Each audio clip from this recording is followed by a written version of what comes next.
જીવન ભાવ મરણો તારવા કરુણા કરી સરિતા વહાવી સુદાતણી પ્રભુ વીરતે ભન જીવની સોશાતિ દેખી શરિતને કરુણાભિના હૃદયે કરી મુનિકુંદ સંજીવની સમય પ્રાભત તણે ભાજન ભરી કુંદ કુંદ રચ્યું શાસ્ત્ર સાથિયા અમૃતે પુર્ય ગ્રંથાધિરાજ તારામ ભાવો બ્રહ્માંડ ન ભર્ય અહો વાણી તારી પ્રશમ રસવા વે નિતરતી મુમુક્ષુને પાતી અમૃત રસ અંજલિ ભરી ભરી અનાદિની મૂર્છા વિષતણી ત્વરા થી ઉતરતી વિભાવે તીથંબે સ્વરૂપ ભણી દોડે પરિણતિ તુષે નિશ્ચય ગ્રંથ ભંગ સગરા વ્યવહારના ભેદવા તો પ્રજ્ઞાક્ષિણી જ્ઞાનને ઉદયની સંદેશો છેદવા સાથી સાધકનો તો ભાનો જગનો સંદેશ મહાવીરનો વિષામો ભવ ક્લાંતના હૃદયનો તો પંથ મુક્તિતણો શોણે તને રશને બાંધ શિથિલ થાય જાણે તને હૃદય જ્ઞાની તણા જણાય તો રોચતા જગતની રુચિયાર શેષો તુરી જતા શકલ નાયક દેવરીજે બનાવો પત્ર કુંદનના રત્નોના અક્ષરો લખી તથાપી કુંદ સૂત્રોના અંકાએ મૂલ્ય ન કદી તથાપી કાનવાણીના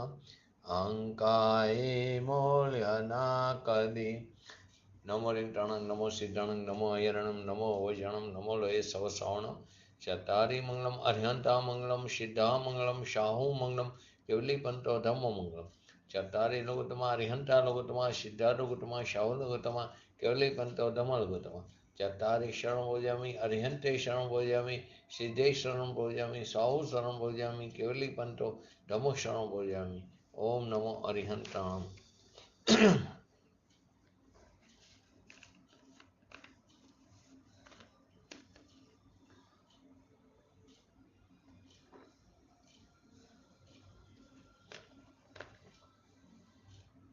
સમયસા ગ્રંથાધિરાજ કર્તા કર્મ અધિકારની અંદર આપણે 56 નંબરનો કરસ ચાલે છે. પરભાવોને પર કરે આત્મા આત્મભાવ આત્મભાવ તે આત્મ છે પરના છે પરભાવ. તો શું કહે છે કે આત્મા સદાય પોતાના ભાવોને જ કરે છે અને પરભાવોને સદા પર જ કરે છે. તેથી જે આત્માના ભાવો છે તે આત્મા જ છે અને જે પરના ભાવો છે તે પર જ છે. આખા કરસનો નિષ્કર્ષ આ નીકળે છે.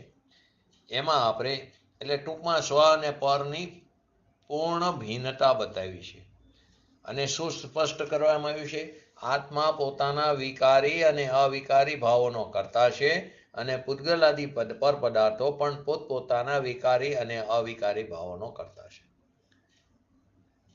એમાં આપણે છેલ્લે લીધું કે ઘણા સાધુ સંતો કે પરની દયા એ ધર્મ પર દયા તે, તો કે તું પરની દયા પારી શકતો નથી. મેં પરનું કરી દીધું, પરની દયા પારી, મેં પરની રક્ષા કરી, તું વાસ્તવમાં તું પરનું કંઈ કરી શકતો નથી. કેમ કે તારો અને પર દ્રવ્યનો અત્યંત અભાવ છે. પરંતુ પરની દયાના જે પરિણામ છે એ પરિણામને એટલે કે એ ભાવને તું કર વધી, એ અજ્ઞાન દશામાં શુભ ભાવને. તો કે પણ એ જે બચવાની પર્યાય છે સામેના જીવની, એ બચવાની પર્યાયને તો એ કરે, એ પદાર્થ કરે, એ બચવાની પર્યાયને તો એ કરે ત્યારે એ બચે છે. આ મારે કારણે બચતો નથી, છતાં મુનિરાજ ઈર્ય સમિતિનું પાલન કરતા હોય, પણ એના અભિપ્રાયમાં પડ્યું છે કે એને જે પરિણામ થયા શુભ ભાવ એનો એ કરતા કહી શકાય. પરંતુ એને તો છઠ્ઠા સાતમા ગુણસ્થાનમાં ઝૂલતા શુભ ભાવલિંગી મુનિરાજને એ શુભ ભાવને પણ હે માને છે. એ અશુભથી બચવા માટે એવો શુભ ભાવ આવ્યો હોય છે, પરંતુ એ શુદ્ધ ભાવમાં એ સમયે જઈ શકતા નથી. છઠ્ઠા ગુણસ્થાને હોય ત્યારે એમને આ પ્રકારનો રસ્તામાં આવો સહચર સ્વભાવ આવે.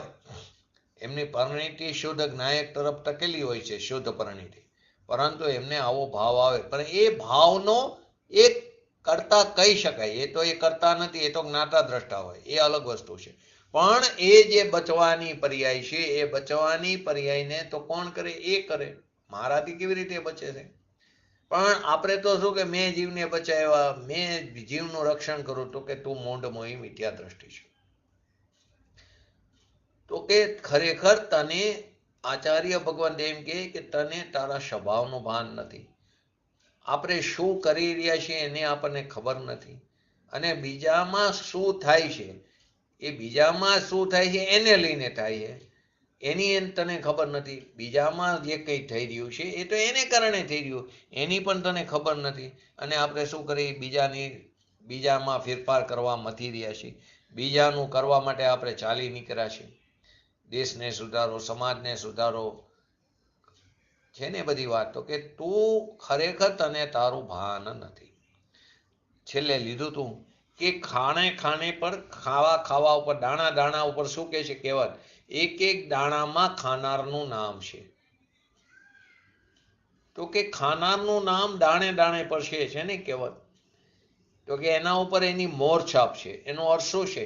કે એક એક દાણામાં ખાનારનું નામ છે. એનો અર્થ શું થયું? આપણામાં આ કહેવત આવે છે. તો કે એ રજકણ જે છે, અનંત રજકણના જે પરમાણુ જે છે, એ પરમાણુ જે સ્થાને પોતાની પર્યાયથી થવાનું મળે એટલે થશે, એ તારે કારણે નહીં.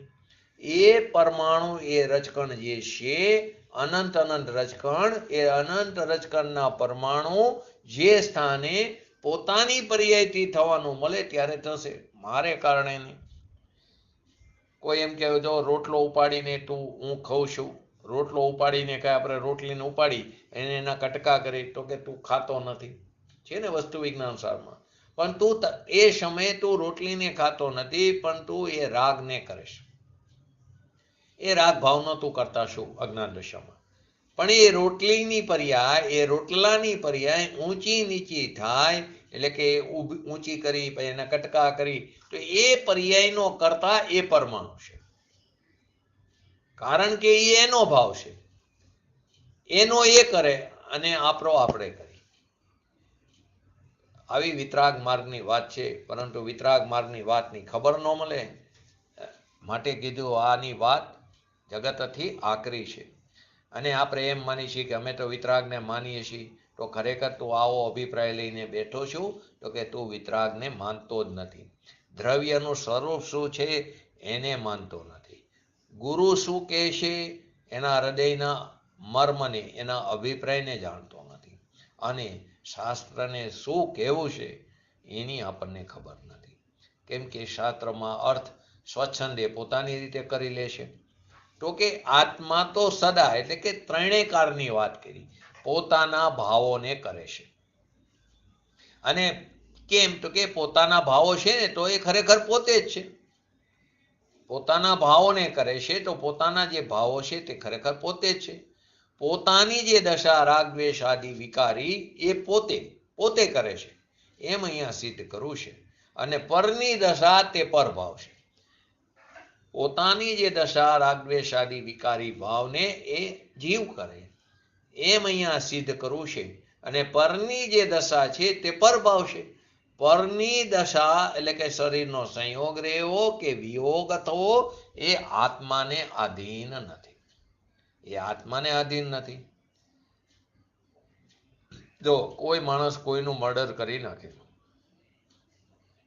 તો એ અવસ્થા તો એ જે જીવનું મર્ડર થયું એ અવસ્થા એના શરીરની જે જડની થવાની એ જડને કારણે થઈ, પરંતુ તે ભાવ કર્યો, ભાવ પોતે કર્યો. તો ભાવથી ક્રિયા થાય એમ નથી. ભાવથી ક્રિયા થાય એમ નથી. એ જે જડની દશા થઈ એ જડની દશાનું જે પરિણમન થયું એનો કરતા એ પરમાણુ છે. એ શરીરના અંદર રહેલા અનંત પરમાણુ છે. એટલે એનું શરીરનું મરણ થવું એટલે કે એની દશાનું પરિણમન થવું, એની દશા ફેરી એનો કરતા એ પરમાણુ છે. અને સામેના જીવે એને મારવાના જે ભાવ કર્યા એ ભાવનો કરતા એ જીવ છે. પરંતુ એણે આ ભાવ કર્યા માટે એ થયું એમ નથી. નિમિત્ત નિમિત્તિક સંબંધ પર કર્તા કર્મ સંબંધ નથી. તો એ પોતાના ભાવને કરે, પણ એ પરના શરીરના કામ પણ કરે, એટલે કે પરને મારવાની ક્રિયા પણ કરે એમ નથી. પોતાના ભાવને પણ કરે અને પરને મારવાની ક્રિયા પણ કરે એમ નથી. પોતાનો ભાવ છે પોતે છે માટે કરે, ને પરનો ભાવ પર છે માટે તે કરે. તું ન કરી શક એમ અહીંયા કહે છે આ ગાથાની અંદર. સિદ્ધાંત શું થયો કે દરેક આત્મા પોતાની પર્યાયને કરે, દરેક પદાર્થ પોતાની પર્યાયને કરે. કેમ કે તે પર્યાય પોતે સ્વરૂપ છે. તે પર્યાય પોતે એ પોતે સ્વરૂપ છે. એ પરદ્રવ્ય રૂપ પર્યાય નથી. કેમ કે તે પર્યાય પોતે એટલે કે પોતે સ્વરૂપ છે. એ પોતાનો ભાવ છે, પોતે કરે. પર્યાય એટલે કે આપણે જેને અવસ્થા કહી, હાલત કહી, દશા કહી, એ પર પદાર્થ તેની પર્યાયને કરે. કેમ કે તે પર્યાય તે પદાર્થ સ્વરૂપે છે. આત્માની પર્યાય આત્મા સ્વરૂપે છે.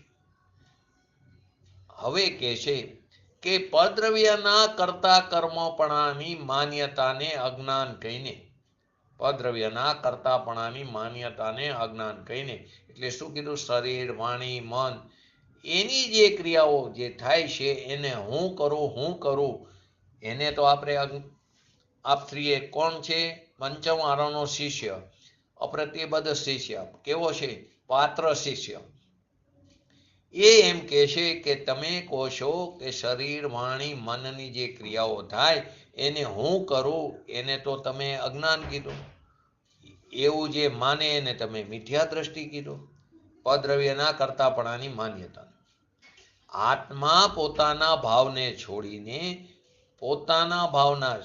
છોડીને શરીરની, વાણીની, મનની, કુટુંબ કબીલાની, દેશની, સમાજની એ સેવા કરે, એનું કરે એમ માને તમે તો એને મિથ્યા દ્રષ્ટિ કીધો. એ જૈન નથી, એને વિતરાગ માર્ગની શ્રદ્ધા નથી, એવું આપ કહો છો. તો મને ત્યાં આશંકા ઉપજે છે. શું કહે? આશંકા અને શંકા વચ્ચે ફરક છે. મને ત્યાં આશંકા ઉપજે છે. શંકાને મારે સમજવું છે આપ શું કહો છો. કઈ રીતે તમે એને બેસાડ્યું, પણ મને આ ઘડ બેસતી નથી. આપ કહો છો આપની વાત 100% સાચી, પણ મને સમજાતી નથી. એનું નામ આશંકા. આપની વાત સાચી છે, ભલે સાચી હોય, પણ મને સમજાતું નથી, એટલે એનું નામ આશંકા. પણ તમારી વાત ખોટી છે એમ કહે, એનું નામ શંકા. તમારી વાત સાચી છે પરંતુ મને સમજાતું નથી, આ શંકા. ને તમારી વાત ખોટી છે એનું નામ શંકા. તો મને ત્યાં આશંકા ઉપજે છે કે આ મિથ્યાત્વાદી ભાવો તે શું વસ્તુ છે? આ મિથ્યાત્વાદી ભાવો એટલે મિથ્યાત્વ, અવિરતિ, પ્રમાદ, કષાય, યોગ આદિ મિથ્યાત્વાદી ભાવો તે શું વસ્તુ છે? ભગવાન આત્મા પોતાના સ્વભાવને ભૂલી અને પરનું કરવું એવા મિથ્યાત્વ ભાવને કરે તો એ મિથ્યાત્વ ભાવ છે શું? પહેલા તો તમે એમ કીધું કરશમાં કે પોતાના ભાવ છે એ જે મિથ્યાત્વાદી ભાવ પોતાના ભાવ છે, પરંતુ હવે એ પોતાના ભાવમાં મને શંકા પડે છે. જો હવે પાછો શંકા કે મને શંકા પડે છે. આ મિથ્યાત્વાદી ભાવો શું વસ્તુ છે? આત્માની ઉલટી માન્યતા, વિપરીત માન્યતા કે પરનું કરું, પરને જીવાડું, પરને સુખી દુઃખી કરું, પરને પૈસા આપું, પરને હું ઊંચો લાવી દઉં, પરના દુઃખ તારું, આવી જે કરતા બુદ્ધિ છે એ તો અજ્ઞાન અને મૂઢ દશા છે. કેમ કે તે ખરેખર કરી શકતો નથી. તો એ ચીજ શું છે? મિથ્યાત્વ ભાવ. મિથ્યાત્વ, અવ્રત, કષાય આદિ બધું. જો તમે એને જીવના પરિણામ કહેવામાં આવે મિથ્યાત્વાદીને, તો પહેલા આપે રાગદ્વેષાદી ભાવોને, વિકાર ભાવોને પૂતગલના પરિણામ કીધા હતા. તો એ કથન સાથે તો વિરોધ આવે. તમે તેને જીવના પરિણામ કહો, રાગ દ્વેષ આદિ વિકાર આદિને, તો એને તમે પહેલા પૂતગલના પરિણામ કીધા હતા. તો એ કથન સાથે વિરોધ આવે છે. આપે પહેલા કીધું હતું કે રાગ દ્વેષ, પુણ્ય પાપ, દયા દાન, વ્રત, તપ, ભક્તિ, વિકલ્પ આદિ એ બધા પૂતગલના પરિણામ છે. હવે તમે એમ કહો છો કે તારા ભાવ છે, એને તું કર. એ તું શું? તો પહેલા તો એમ કહેતા હતા કે પુણ્ય પાપ, કામ, ક્રોધ, શુભાશુભ રાગ થાય એ બધા પૂતગલના પરિણામ. એ થોડા આત્માના હોય. આત્મા તો નિર્વિકારી ચિદાનંદ સ્વરૂપ છે. તો એ વિકારી પરિણામ એમાં ક્યાંથી આવ્યા? માટે વિકારી પરિણામ પૂતગલના છે એમ તમે પહેલા તો કહેતા હતા. પહેલેથી એમ કહેતા આવ્યો છો. પહેલા તમે રાગ, પુણ્ય પાપની દશાના શુભાશુભ ભાવ એને પૂતગલના પરિણામ કીધા. તો એ કથન સાથે તો વિરોધ આવે છે. જો એને પૂતગલના પરિણામ કહેવામાં આવ્યા તો અત્યારે તો એની સાથે વિરોધ આવે. હવે જો પૂતગલના જે આ પરિણામ એને જીવના પરિણામ કહેવામાં આવે તો પહેલાની વાત સાથે વિરોધ આવે છે. પહેલા તમે ના પાડી હતી, એને પૂતગલના પરિણામ કીધા હતા. તો આ બે વાત થઈ. તો જેમની સાથે જીવને કાંઈ પ્રયોજન નથી, તમે એમ કીધું જીવને કોઈ પ્રયોજન નથી રાગદ્વેષ સાથે, પુણ્ય પાપ સાથે, એ જીવના નથી એને પૂતગલના કીધા. તો આત્માને કોઈ સંબંધ એની સાથે નથી, તો તેમનું ફળ જીવને કેમ આવે? જેની હારે કોઈ સંબંધ નથી તેનું ફળ જીવને કેમ આવે? રાગદ્વેષ જો જીવના નથી અને પૂતગલના હોય તો જીવને સુખ દુઃખના ફળ ક્યાંથી આવે? રાગદ્વેષ જો જીવના નથી, પૂતગલના પરિણામ છે, તો જીવને સુખ દુઃખનું ફળ ક્યાંથી આવે? રાગદ્વેષ પરિણામ પૂતગલના હોય તો આત્માને એનું ફળ કેમ આવે? પરનું ફળ આત્મામાં કેવી રીતે આવે? તમે તો એને ના પાડી હતી કે પરનું ફળ આત્મામાં આવે નહીં.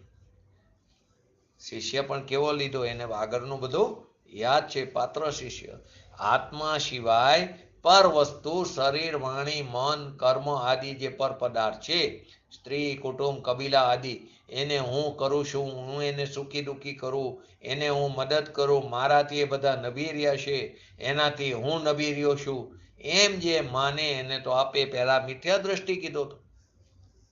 એને પહેલા મિથ્યા દ્રષ્ટિ કીધો હતો. આખો દી હું કરતો હતો એને. તો પછી એ મિથ્યાત્વાદી ભાવો વસ્તુ શું છે? આત્મામાં મિથ્યા દ્રષ્ટિપણું, અજ્ઞાનપણું, એ ચીજ શું છે? જો એ ચીજને તમે જીવની ચીજ બતાવી તો પૂર્વે તમે એને પૂતગલની ચીજ કીધી હતી, પૂતગલના પરિણામ કીધા હતા. અને જો તમે એને પૂતગલના પરિણામ કહો તો એને આત્માની સાથે પરિણામનો સંબંધ નથી, તો એ પરિણામનું ફળ જીવને કેવી રીતે આવે? તો એ આશંકાને દૂર કરવા માટે આચાર્ય ભગવંતે 87 નંબર અને 88 નંબરની ગાથા એ આપણને બતાવી. તો પહેલા 87 નંબરની ગાથાનું અને 88 નંબરની ગાથાનું હરિગીત જોઈએ. બોલો જયંતિભાઈ, 87 નંબરની ગાથા કરસ પૂરા થયા 56 સુધીનો. બોલો. જીવ જીવ દ્વિવિધ એમ વળી અજ્ઞાનને, અવિર્મણ યોગો મોહને, ક્રોધાદિ ઉભય પ્રકાર છે. શું કીધું 87 માં? મિથ્યાત્વ જીવ અજીવ દ્વિવિધ. દ્વિવિધ એમ વરી અજ્ઞાનને અવિરમણ યોગો મોહ અને ક્રોધાદિ ઉભય પ્રકાર છે. 88 નું હરિગીત.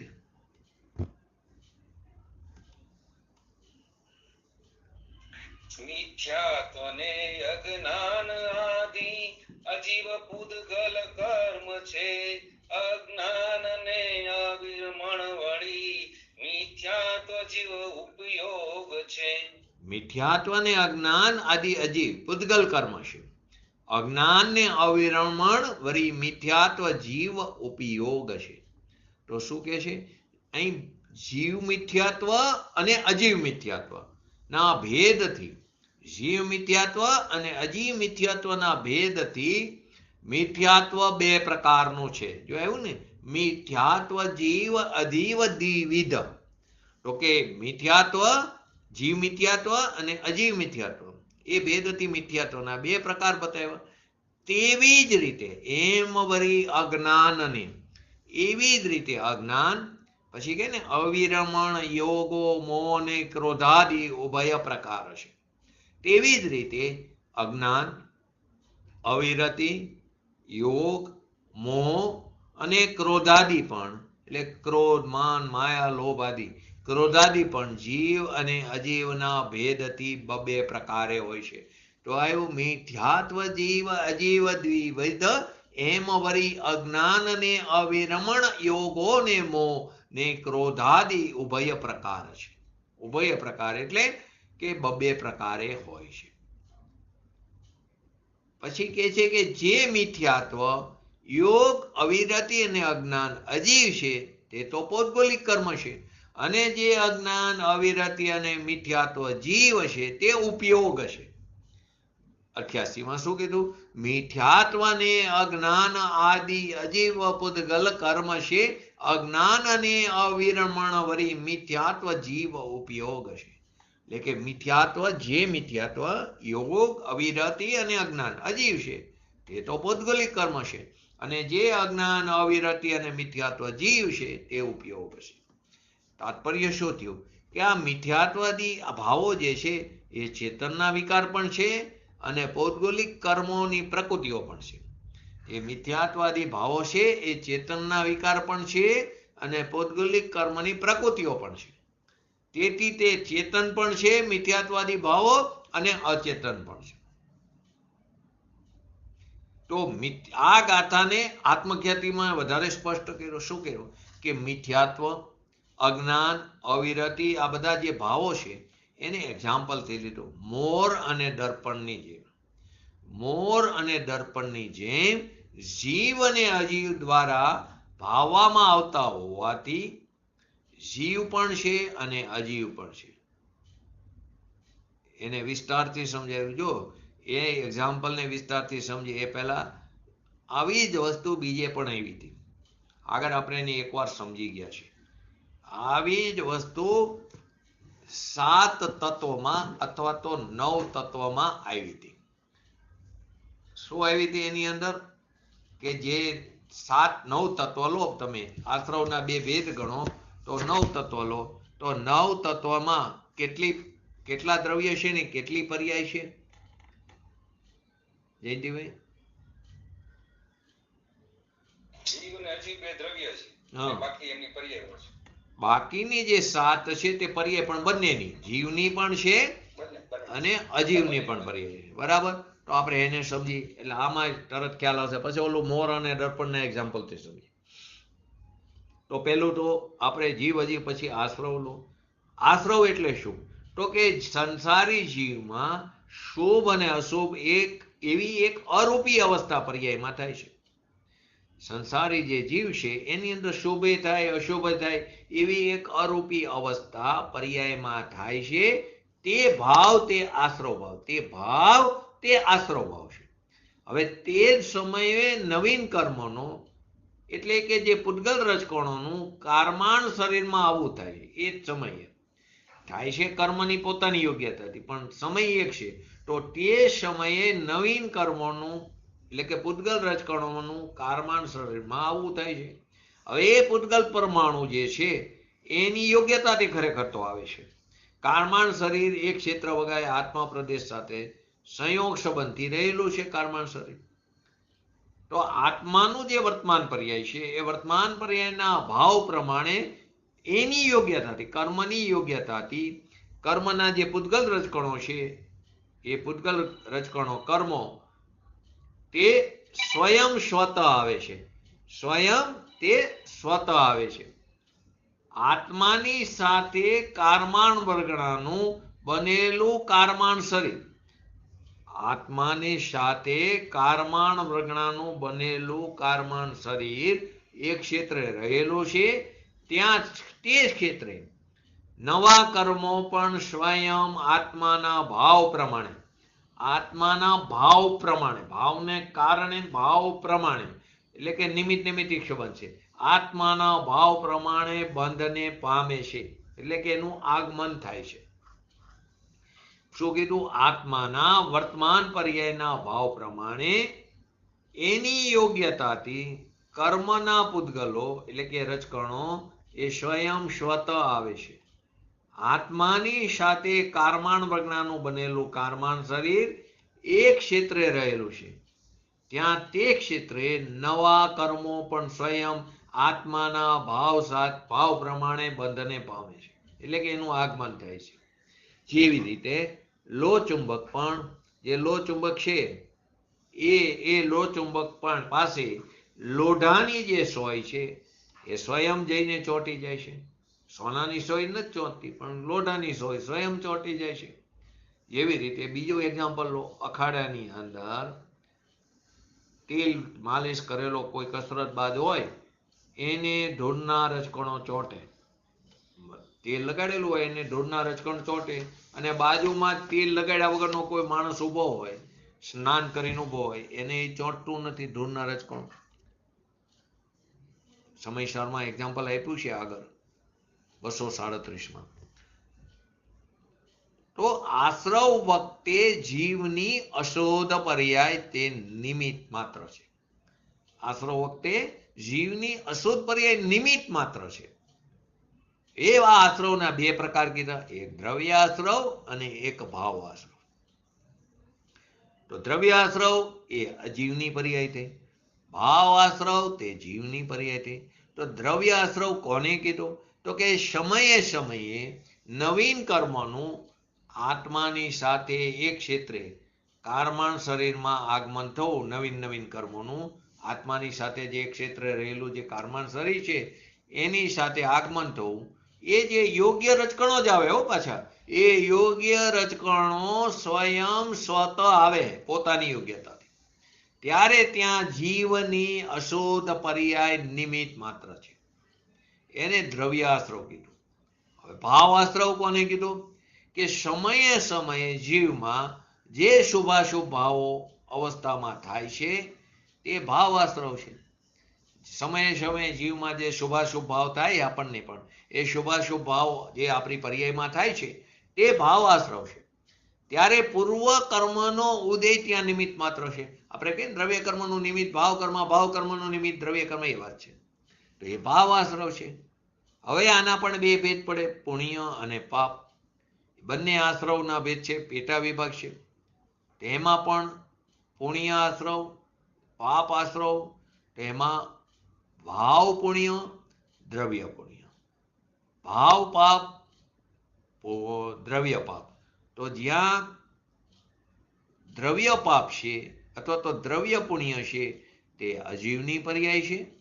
જ્યાં ભાવ પુણ્ય છે અને દ્રવ્ય પુણ્ય છે એ ભાવ પુણ્ય જે છે તે જીવની પર્યાય, ભાવ પાપ છે તે જીવની પર્યાય, ભાવ એટલે કે દ્રવ્ય પુણ્ય છે તે અજીવની પર્યાય, દ્રવ્ય પાપ છે તે અજીવની પર્યાય. તો ભાવ પુણ્ય કોને કીધું? કે દયા, દાન, વ્રત, તપ, ભક્તિ, શાસ્ત્રનું શ્રવણ, સ્વાધ્યાય, આ બધા જીવની પર્યાયમાં શુભાશુભ ભાવ થાય છે.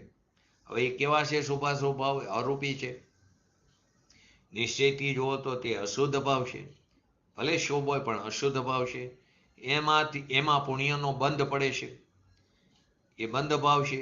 હવે એ સમયે કર્મ પરમાણુઓનો જે સમૂહ છે સ્વયં સ્વત એક ક્ષેત્ર વગાના સંબંધથી જીવની સાથે તે બંધાય છે, તે દ્રવ્ય પુણ્ય છે. કર્મના પરમાણુનો સમૂહ સ્વયં સ્વત એક ક્ષેત્ર વગાના સંબંધથી જીવની સાથે બંધાય તે દ્રવ્ય પુણ્ય છે. એમાં જીવની અશોધ પર્યાય નિમિત્ત માત્ર છે, એ પુણ્ય છે, એ બંધની દશા છે. સ્વયં એટલે આપોઆપ ને સ્વત એટલે પોતાની સત્તા જાતે જ. પાપ તો કે હિંસા, અસત્ય, ચોરી, કુશીલ, પરિગ્રહ, આ બધા શુભ ભાવ અશુભ ભાવ જે છે એ જીવની પર્યાયમાં થાય છે. જેને આપણે પાપ કીધા છે એ પણ અશુદ્ધ ભાવ. અને તે સમયે એને એ કર્મ એટલે કે એને યોગ્ય પૂતગલ પરમાણુ સ્વયં સ્વત જીવની સાથે એક ક્ષેત્ર વગા સંબંધથી બંધાય છે, એને દ્રવ્ય પાપ કીધું.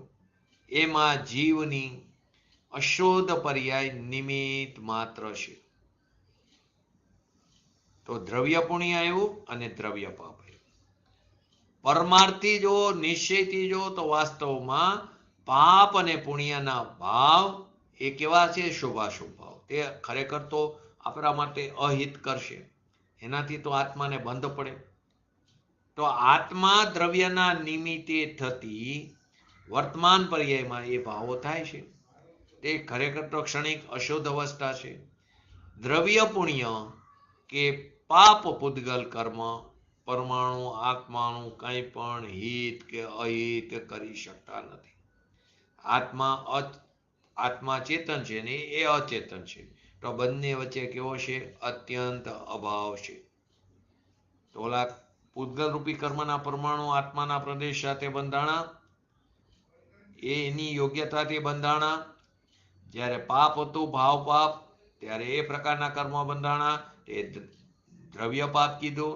જ્યારે શુભ ભાવ હતો તે એ પ્રકારના કર્મના પરમાણુ આત્માના પ્રદેશ સાથે બંધાણા, પોતાની યોગ્યતાથી સ્વયં સ્વત, તો એ ભાવ પુણ્ય હતું, તો આ દ્રવ્ય પુણ્ય થયું.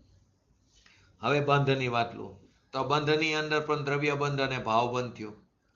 તો આત્મામાં ચારિત્ર ગુણના નિમિત્તે થતી જે ચારિત્રની જે પર્યાય છે એ વિપરીત ભાવે પરિણમે છે.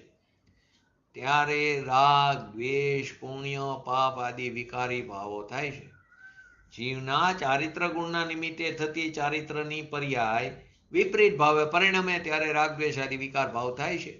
એ જ સમયે કર્મ યોગ્ય પૂતગલ પરમાણુ સ્વયં સ્વત જીવની સાથે કારમાન શરીરમાં એક ક્ષેત્રે અવગારૂપ બંધાવવું તે દ્રવ્ય બંધ છે. હવે એ સમયે જીવની જે વિભાવ પર્યાય ત્યાં નિમિત્ત માત્ર છે. બંધ ક્યાં થાય? કારમાન શરીરમાં થાય છે. પર્યાય જ્યારે ખરેખર બહિર્મુખ હતી ત્યારે પર પદાર્થ નિમિત્ત હતો, ત્યારે તે પર્યાય કેવી હતી? મલિન હતી. અહીં એક વસ્તુ પણ ધ્યાન રાખવું, પર પદાર્થ રાગ દ્વેષ કરાવતા નથી, ખાલી નિમિત્ત છે.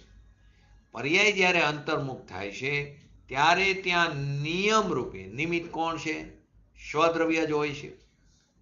કેમ કે દ્રવ્ય અને પર્યાયને અવિનાભાવ સંબંધ છે.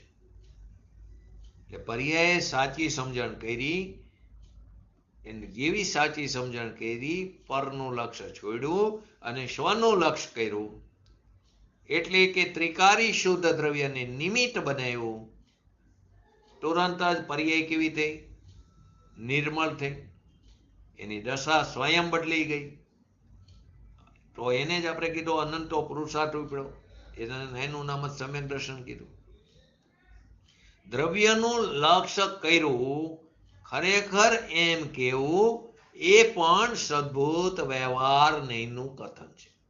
દ્રવ્યનું લક્ષ્ય કર્યું એમ કેવું સદભૂત વ્યવહાર નહીંનું કથન છે. નિશ્ચયથી તો ખરેખર પર્યાય જે છે તે પર્યાયત્વને છોડીને તજીને ધ્રુવ દ્રવ્યપણે પરિણમન કરે છે.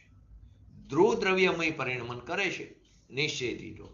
તો પર્યાય તો તજી દે છે અને ધ્રુવ દ્રવ્યમય પરિણમન કરે છે. ખરેખર તો જીવ જો તો બંધ અને મોક્ષની પર્યાયથી રહિત છે. ભાવ બંધ ક્યાં થાય? તો કે પર્યાયમાં થાય છે. મોક્ષ પણ ક્યાં? તો કે પર્યાયમાં પર્યાયથી થશે. મોક્ષ પણ પર્યાયમાં પર્યાયથી થશે. ત્યારે અલૌકિક એવું દ્રવ્ય જ પર્યાયમાં તેનું નિમિત્ત છે. અલૌકિક એવું દ્રવ્ય જ એ પર્યાયમાં તેનું નિમિત્ત છે, દ્રવ્ય જ. આ વાત પરમાત્મા પ્રકાશની અંદર બતાવી છે 68 નંબરની ગાથામાં. હવે સંવરની વાત લો, એમાં પણ ભાવ સંવર અને દ્રવ્ય સંવર આવશે. જે દ્રવ્ય સંવર છે તે અજીવની પર્યાય, ભાવ સંવર છે તે જીવની પર્યાય. તો પુણ્ય પાપ રૂપ અશુદ્ધ ભાવને રોકવા એનું નામ સંવર ભાવ છે. રોકવા ખરેખર એ વ્યવહારનું કથન રોકવા પડતા નથી, પણ તે સદુપયોગની લીનતા વખતે તે સ્વયં રોકાઈ જાય છે. પણ ઉપદેશમાં કેવું રોકવા, પરંતુ વાસ્તવમાં પોતાના સ્વભાવની અંદર એકત્વ થયું તો એ સ્વયં રોકાઈ જાય છે. જો અંધારાને કાઢવા માટે કોઈ હથિયારો સહિત મજૂરને બોલાવવા નથી પડતા કે મારે અંધારું કાઢવું છે તો હથિયાર લઈને આવો, મજૂરને બોલાવવા નથી પડતા. જેવો પ્રકાશ થાય તો પ્રકાશ થતા અંધકાર છે, અંધારું છે તે આપોઆપ સ્વયં પ્લાયન થઈ જાય છે, કોઈને બોલાવવા નથી પડતા. એમ પોતાના સ્વભાવમાં લીનતા કરી તો એ વખતે તે સ્વયં રોકાઈ જાય છે. ને આ સંવર કોને હોય તો કે સમ્યક દ્રષ્ટિને જ હોય. શુદ્ધ ભાવ દ્વારા પુણ્ય પાપ એવા શુભ અને અશુભ ભાવોનું રોકાઈ જવું એનું નામ સંવર. એ રોકાઈ જવું એનું નામ ભાવ સંવર. પુણ્ય પાપ ભાવોનું એવા શુભ અશુભ ભાવોનું સ્વયં રોકાઈ જવું એનું નામ ભાવ સંવર છે. અને તેને અનુસાર નવા કર્મોનું આગમન સ્વયં સ્વત બંધ થઈ જવું એનું નામ દ્રવ્ય સંવર. એને અનુસાર થાય છે કર્મોનું પોતાની યોગ્યતાથી, તો એ નવા કર્મોનું આગમન સ્વયં સ્વત બંધ થઈ જવું એનું નામ દ્રવ્ય સંવર. આત્માની અંદર જુઓ તો અસંખ્યાત પ્રદેશ છે.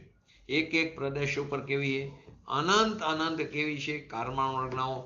એ કેવું કર્મ થવાની તૈયારીમાં હાથમાં ખરેખર તો અરજી લઈને કોઈ ઉમેદવાર ઉભો હોય ને, તમે જુઓ કોઈ ઇન્ટરવ્યુ બહાર પડતો હોય તો અત્યારે તો 200 જગ્યા હોય ને 50,000 લોકો ઇન્ટરવ્યુ માટે ઉભા હોય છે. તો એ ઉમેદવાર હાથમાં અરજી લઈને જે ઉભો હોય ને, હાથમાં અરજી લઈને, એવી રીતે આત્માના અસંખ્ય પ્રદેશ છે. તો એવા એક એક પ્રદેશ ઉપર અનંત કારમાન વર્ગણાઓ કર્મ થવાની તૈયારીમાં હાથમાં અરજી લઈને ઉમેદવાર થઈને બેઠી. જેવી રીતે ઓલો ઉમેદવાર એક્ઝામ દેવા માટે હાથમાં રિસિપ્ટ લઈને ઊભો હોય, એને ઇન્ટરવ્યુ હોય એનું. તો આત્મામાં જેવો, આત્માની અંદર જેવો વિભાવ ભાવ જેવો થાય આત્મામાં, તરત જ તે પરમાણુ કારમાન શરીરમાં જઈને કર્મ રૂપે પલટી જાય. જે અકર્મ રૂપે હતા એ કર્મ રૂપે પલટી જાય. જીવે અહીં વિભાવ ભાવ કર્યો તો જેવો વિભાવ ભાવ થાય, જેવું પેપર આવે તો એ લખવા માંડે, જેવું અંદર એન્ટ્રી મળે તો તરત પોતાની રિસિપ્ટ બનાવીને અંદર જાય, રિસિપ્ટ બતાવીને. એમ જેવો વિભાવ ભાવ થાય કે તરત જ તે પરમાણુ કારમાન શરીરમાં જઈને કર્મ રૂપે પલટી જાય છે. એને આપણે બીજું નામ વિષરસરા પણ કહેવાય છે. એવા કર્મોનું રોકાઈ જવું તે સંવર. પણ કયો સંવર? દ્રવ્ય સંવર. એવી જ રીતે નિદ્રા પણ લો, નિદ્રામાં પણ દ્રવ્ય નિદ્રા અને ભાવ નિદ્રા. તો ભાવ નિદ્રા છે તે જીવની પર્યાય, દ્રવ્ય નિદ્રા છે તે અજીવની પર્યાય. તો પરમ પોતાનો જે ભગવાન આત્મા, એના લક્ષણના બળથી આંશિક શુદ્ધિની વૃદ્ધિ, પોતાના સ્વભાવના આશ્રય આંશિક શુદ્ધિની વૃદ્ધિ થવી અને અશુદ્ધ ભાવથી એટલે કે આંશિક એનાથી હાનિ થવી, તેને ભાવ નિદ્રા કીધી. બે રીતે લીધું. અસ્થિતિ લો તો શુદ્ધિની વૃદ્ધિ થઈ જાય, જેટલા અંશે શુદ્ધિની વૃદ્ધિ થઈ એટલા અંશે અશુદ્ધિની હાનિ થઈ. એને શું કીધું? આંશિક હાનિ થઈ, એનું નામ ભાવ નિદ્રા કીધું. આંશિક શુદ્ધિની વૃદ્ધિ ને આંશિક અશુદ્ધ ભાવથી આંશિક હાનિ થઈ, એને ભાવ નિદ્રા કીધું. અને એ જ સમયે ખરવા યોગ્ય કર્મોનું અંશે ખરી જવું. ખરવા યોગ્ય કર્મોનું ખરેખર તે પોતાની યોગ્યતા ખરી જવું, એનું નામ દ્રવ્ય નિદ્રા કીધી. નિદ્રા એટલે કર્મોનું ખરી જવું. પર્યાયમાં જ્યારે શુદ્ધ ભાવ પ્રગટે છે ત્યારે દ્રવ્ય, જ્યારે શુદ્ધ ભાવ પ્રગટે ત્યારે દ્રવ્ય કર્મમાં આપોઆપ એના જે કર્મના પરમાણુ છે એ સ્વયં ખરવા લાગે. સ્વયં, જો બધે સ્વયં શબ્દ મૂકો એ આને કારણે નહીં, એ પોતાની યોગ્યતાથી કરે, પણ થાય છે બંને એક સમયે, નિમિત્ત નિમિત્તિક સંબંધ છે. તો કર્મોનો સર્વતા ક્ષય થતા જ્ઞાનની પર્યાયમાં પોતામાં પોતાથી કેવળ જ્ઞાન પ્રગટ થાય. નહીં કે ઘાતી કર્મોનો ક્ષય થયો માટે કેવળ જ્ઞાન થયું, કેવળ જ્ઞાન થયું માટે ઘાતી કર્મોનો ક્ષય થયો, બંને વાત ખોટી. કર્મોનો જે ક્ષય થાય પોતાની યોગ્યતાથી કર્મો કરે છે, અને કેવળ જ્ઞાન થાય પોતાના સ્વભાવના આશ્રય પ્રબળ પુરુષાર્થપૂર્વક, એ શુદ્ધિની પૂર્ણતા થઈ. તો કર્મનો સર્વથા ક્ષય, ખરેખર તો ક્ષય પણ નથી થતો. કર્મ અકર્મ રૂપે પરિણમે. કર્મ પણ એક પૂતગલ પરમાણુ છે, કોઈ પણ દ્રવ્યનો ક્ષય ન થાય, નાશ ન થાય, પણ શબ્દ એમ બોલવામાં આવે ક્ષય થયો. કર્મની દશા બદલાય, અકર્મ રૂપે પરિણમે. પૂજ્ય ગુરુ ઋષિના પ્રવચનોમાં ઘણી વાર આવે કે કર્મનો ક્ષય ન થાય, કર્મ અકર્મ રૂપે પરિણમે. અને જીવે જો અશુદ્ધ ભાવ કર્યા તો અકર્મ રૂપે જે હતા પરમાણુ એ કર્માણ વર્ગણામાં જાય, એ કર્મ રૂપે પરિણમે છે. નવા કર્મનું આગમન થાય, એ કર્મ રૂપે પરિણમે છે.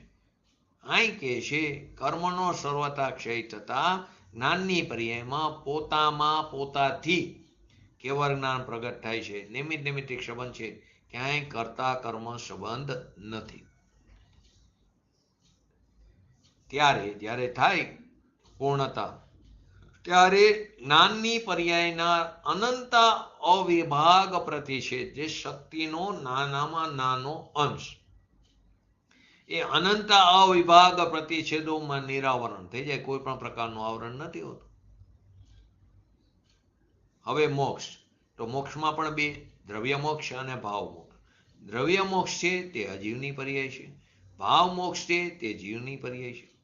તો કોને દ્રવ્ય મોક્ષ કેવો, કોને ભાવ મોક્ષ કેવો? પોતાનું જે ધ્રુવ આત્મદ્રવ્ય તો કેવો ત્રિકારી પરમ શુદ્ધ છે, એવી પરમ શુદ્ધ દશા પર્યાયમાં પ્રગટ થઈ જવી, એનું નામ મોક્ષ. જેવું દ્રવ્ય છે તેવી પર્યાયમાં રચના થઈ જવી. એટલે દ્રવ્ય કેવું છે? પરમ શુદ્ધ છે. હવે એવી જ દશા પર્યાયમાં પ્રગટ થઈ જવી, એનું નામ મોક્ષ કીધું. ભાવ કર્મનો હવે સર્વતા ત્યાગ થવો અને પરમ દિવ્ય જ્ઞાન એવું કેવળ જ્ઞાન પ્રગટ થવું, તેનું નામ ભાવ મોક્ષ કીધું. ભાવ કર્મનો, દ્રવ્ય કર્મનો નહીં, ભાવ કર્મનો હવે સર્વતા ત્યાગ થવો, એટલે કે પોતાની શુદ્ધિની પૂર્ણતા થવી, એવું કેવળ જ્ઞાન પ્રગટ થવું, તેને ભાવ મોક્ષ કીધો. અને એ જ સમયે કર્મની જે દશા કર્માણ શરીરમાં, કર્મની દશા કેવી થઈ જાય? અકર્મ રૂપે થઈ જાય. એ નિમિત્ત નિમિત્તિક સંબંધ છે. અહીં એ પ્રકારે શુદ્ધિની પૂર્ણતા થઈ, તો આ બાજુ કર્મોનું પણ દશા કર્માણ શરીરમાં અકર્મ રૂપે થાય. તો દ્રવ્ય કર્મનો આત્માના પ્રદેશોથી અત્યંત અભાવ થઈ ગયો, એ અકર્મ દશા છે. તો 14મા ગુણસ્થાનના અંતે ઉર્ધ્વ ગમનથી જીવ ક્યાં જાય? સિદ્ધ લોકમાં, એટલે કે સિદ્ધ શિલાથી પણ ઉપર તનુ વાતવલયમાં લોકના અગ્રભાગે બિરાજમાન થાય, તે દ્રવ્ય મોક્ષ છે. ભાવ મોક્ષ તો ક્યાં થાય? પર્યાયમાં થાય. મોક્ષ એટલે પોતાનો સ્વચતુષ્યમાં સ્થિત, પોતાના દ્રવ્ય ક્ષેત્રકાર ભાવમાં.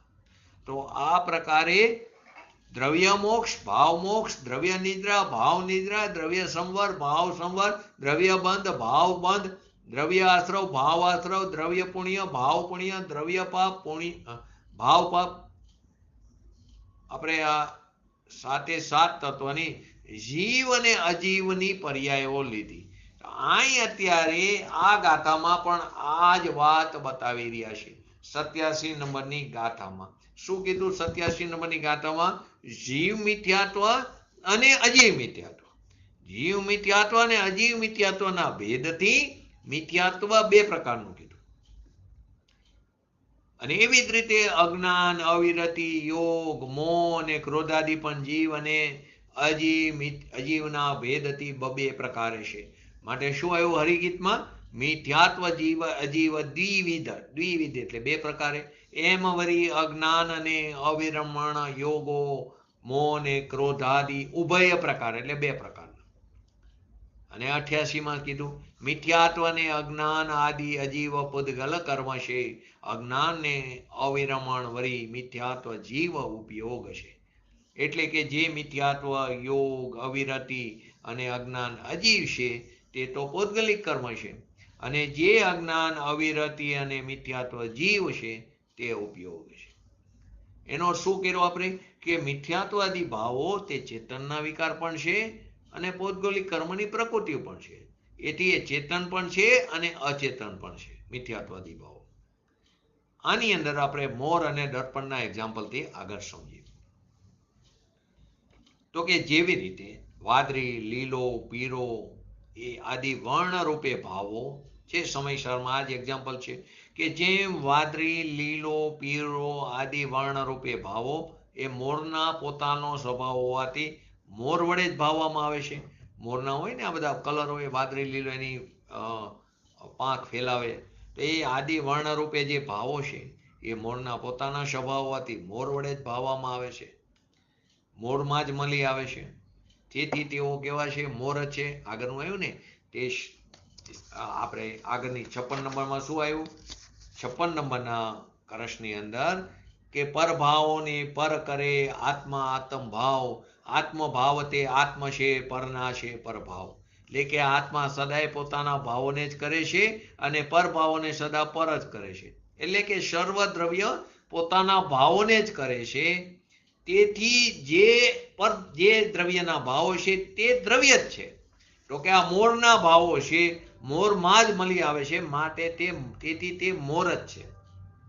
પરંતુ દર્પણમાં પ્રતિબિંબ રૂપે દેખાતા, દર્પણની અંદર મોરની સામે દર્પણ હોય તો દર્પણની અંદર પ્રતિબિંબ રૂપે દેખાતો વાદળી, લીલો, પીળો આ બધા જે વર્ણ રૂપે જે ભાવો છે તે ખરેખર તો દર્પણની જે સ્વચ્છતાના વિકારી ભાવ, એના વિકારી ભાવથી, કેમ કે અરીસાનો એ સ્વચ્છતા એનો પોતાની છે, પરંતુ એ વિકારી ભાવ થયો કે એની અંદર આ પદાર્થ ઝેરકું, તો એ વિકારી ભાવથી દર્પણ દ્વારા ભાવવામાં આવતા હોવાથી, દર્પણમાં જ મળી આવતા હોવાથી એ દર્પણ જ છે, મોર નથી.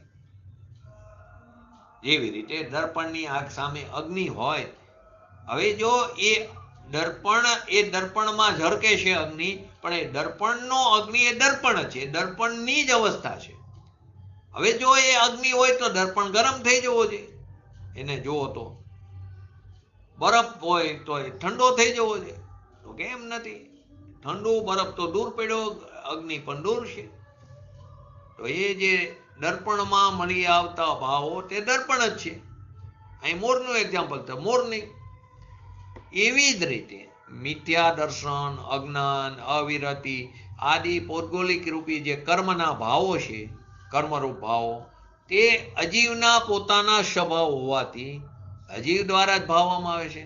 જે મિથ્યાત્વ, અજ્ઞાન, અવિરતિ આદિ પૌદ્ગલિક કર્મરૂપ જે ભાવો છે તે અજીવના પોતાના સ્વભાવ હોવાથી અજીવ દ્વારા જ ભાવવામાં આવે છે, અજીવમાં જ મળી આવે છે.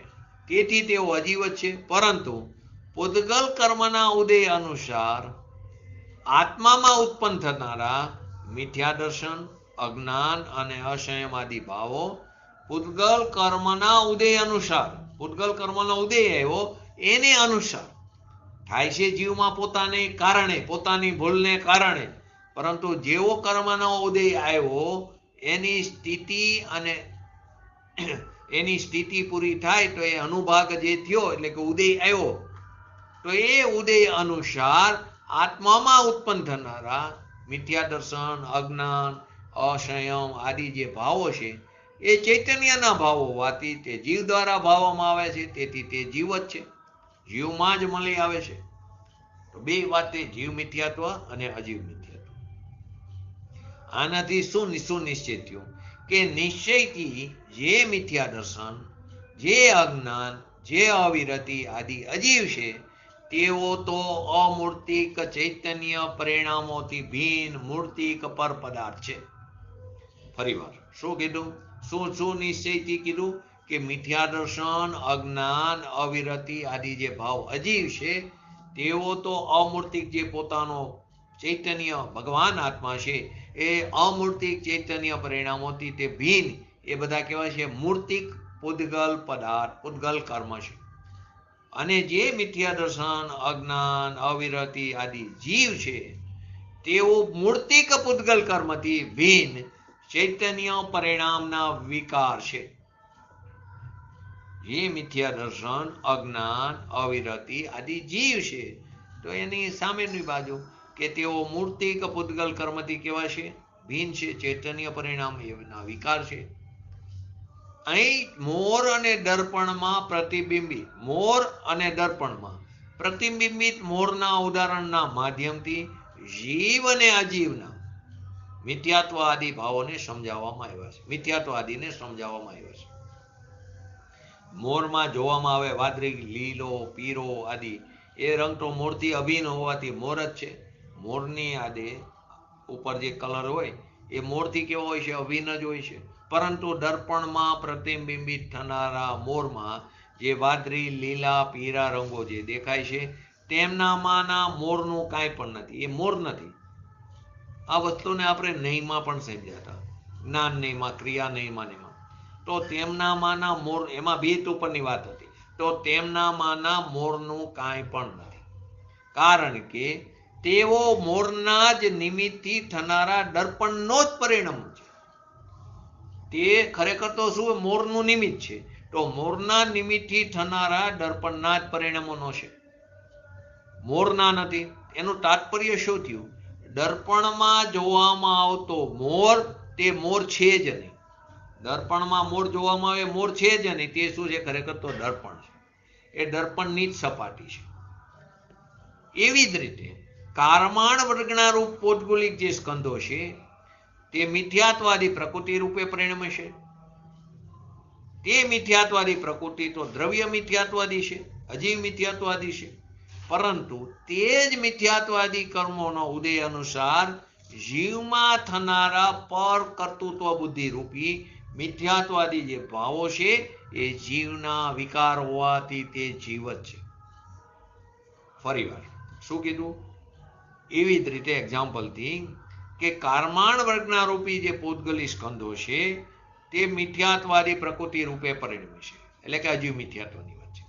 તે મિથ્યાત્વાદી પ્રકૃતિઓ તો દ્રવ્ય મિથ્યાત્વાદી એ અજીવ મિથ્યાત્વાદી છે. પરંતુ તે જ મિથ્યાત્વાદી કર્મોના ઉદયને અનુસાર, એટલે કે એના નિમિત્તે જીવમાં થનારા પર કર્તૃત્વ બુદ્ધિ રૂપી કર્તૃત્વ આદિ, એટલે કર્તૃત્વ, મમત્વ, એકત્વ, ભોક્તૃત્વ આદિ એ મિથ્યાત્વાદી જે ભાવો છે જીવના વિકાર હોવાથી તે જીવ જ છે. આમ મિથ્યાત્વ, અજ્ઞાન, અસંયમ આદિ જીવરૂપ પણ હોય છે અને અજીવરૂપ પણ હોય છે. આચાર્ય જયસેનજીએ તાત્પર્ય વૃત્તિ ટીકામાં પણ આત્મખ્યાતિની જેમ મોર અને દર્પણના ઉદાહરણથી જ વાતને વધારે એમાં પણ આ જ રીતે સ્પષ્ટ કરી છે. જયચંદજી છાબડાએ ભાવાર્થની અંદર 87 નંબરની ગાથામાં સ્પષ્ટીકરણ કર્યું. એ સમજવા જેવું થોડું ઊંડાણવાળું છે કે પૂદગલના પરમાણુ પૌદ્ગલિક મિથ્યાત્વ આદિ કર્મ રૂપે પરિણમે. એ કર્મનો વિપાક એટલે કે એનો ઉદય, સ્થિતિ પૂરી થાય એટલે ઉદય આવે. એ ઉદય થતા એમાં જે મિથ્યાત્વ આદિ સ્વાદ ઉત્પન્ન થાય છે, મિથ્યાત્વ આદિ સ્વાદ ઉત્પન્ન થાય છે, તે મિથ્યાત્વ આદિ અજીવ છે. ફરી આને આપણે લાડવાના એક્ઝામ્પલથી સમજશું આગળ. પૂદગલના પરમાણુ પૌદ્ગલિક મિથ્યાત્વ આદિ કર્મ રૂપે પરિણમે છે. તે કર્મનો ઉદય થતા જે મિથ્યાત્વાદીનો સ્વાદ ઉત્પન્ન થાય છે તે મિથ્યાત્વાદી અજીવ છે. અને એ કર્મના નિમિત્તથી જીવ સ્વયં વિભાવ રૂપ પરિણમે છે. તે વિભાવ પરિણામો એ ચેતનના વિકાર છે, તેથી તેઓ જીવ છે. એ કર્મના નિમિત્તથી જીવ પોતે સ્વયં વિભાવ રૂપે પરિણમે છે, અશુદ્ધ રૂપે એટલે કે રાગ દ્વેષ આદિ રૂપે.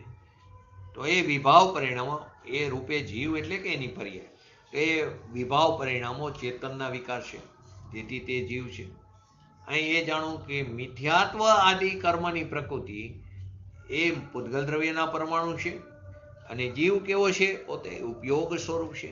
એના ઉપયોગની એવી સ્વચ્છતા છે, દર્પણની સપાટીની સ્વચ્છતા જેવી, કે પૌદ્ગલિક કર્મનો ઉદય થતા એના ઉદયનો જે સ્વાદ આવે, એના આકારે અહીં ઉપયોગ થઈ જાય.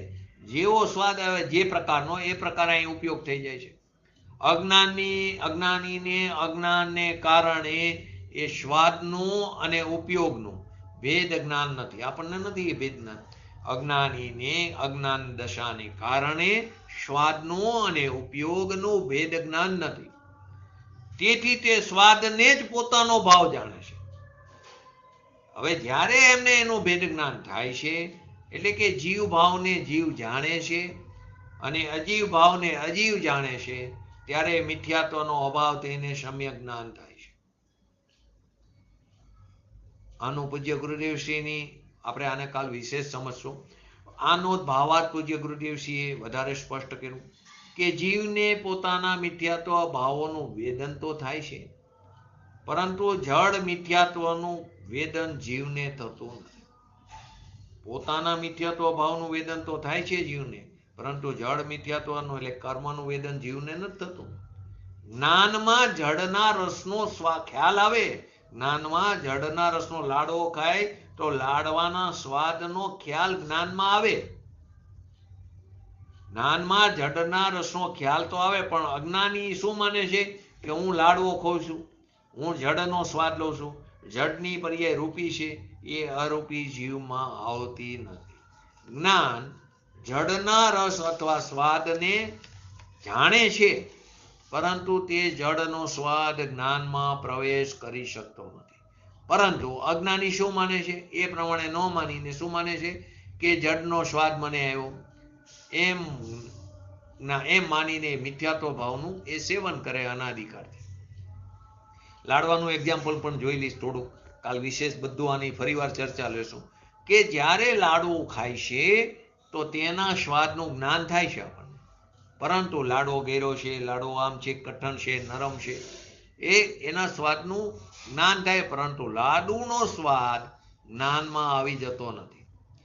કારણ કે લાડુનો સ્વાદ કેવો જળ છે, એ રૂપી છે, અને ભગવાન આત્મા ગયો ચૈતન્ય રૂપ અરૂપી છે. આ અરૂપીમાં રૂપીનો પ્રવેશ કેવી રીતે થાય? એવી જ રીતે કર્મનો ઉદય કેવો છે, જળ છે. તે જળનો સ્વાદ અનુભવ એ જ્ઞાન જાણે, પણ અજ્ઞાનીને ભેદ જ્ઞાન નથી. તેથી તે જળનો સ્વાદ જ્ઞાનમાં ખ્યાલ આવતા જ એમ માની લે છે કે મને જળ કર્મનો સ્વાદ આવ્યો, એમ માનીને તે મિથ્યાત્વનું સેવન કરે છે.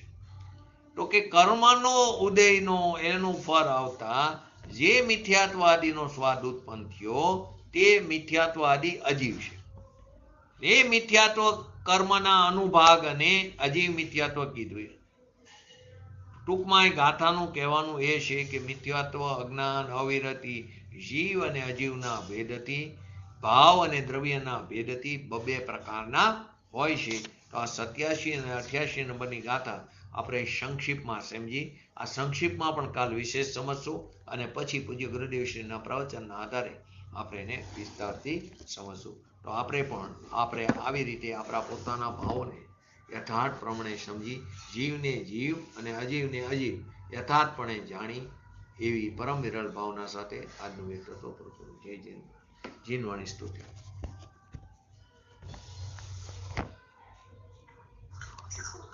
ધર્મ સંસદની ધર્મશાળા, સુદાતા પનીરના શનિ મેઘમાળા, મહામોહ વિધ્વંસની મોક્ષદાની, નમો દેવી વાગેશ્વરી જૈનવાણી, નમો દેવી વાગેશ્વરી જૈનવાણી.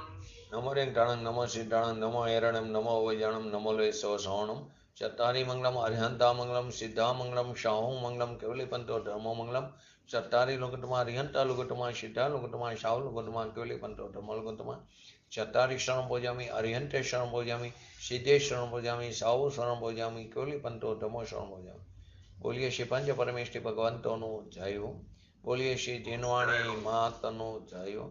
બોલીએ શ્રી પરમ પૂજ્ય પરમોપકારી શ્રી સદગુરુ દેવનો જયો. બોલીએ શ્રી પ્રસમમૂર્તિ ભગવતી માતનો જયો. બોલીએ શ્રી સનાતન જય દિગંબર ધર્મનો જય.